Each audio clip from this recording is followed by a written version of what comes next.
জায়গা থেকে একটু বিশ্রাম করে নিই। একই কে এখানে বসে আছে?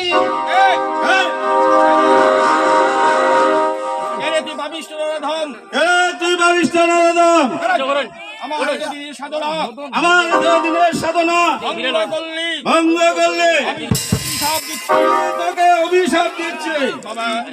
বাবা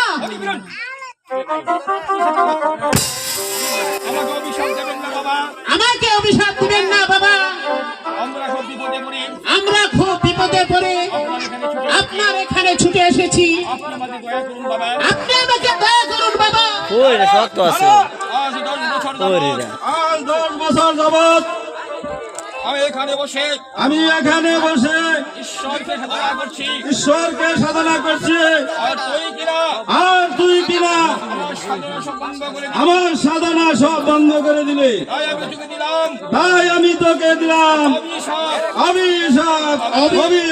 বাবা আমরা না বুঝে আপনার ধ্যান ভঙ্গ করেছি।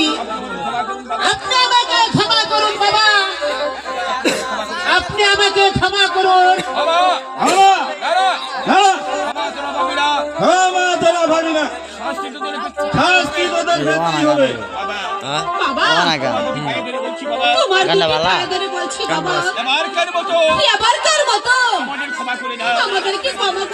আমাকে বর্ষ করবি না, আমাকে বর্ষ করবি না ভাবিস না রে।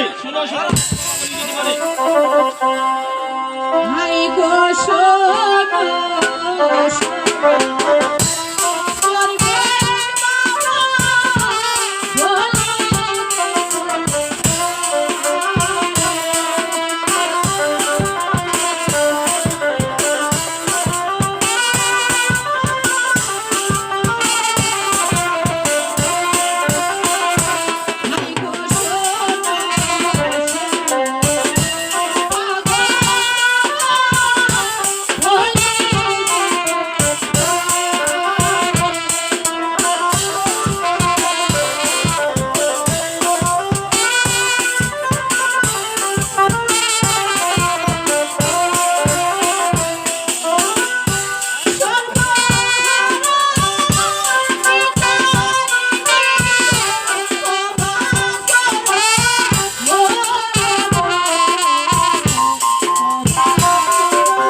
আমরা আজ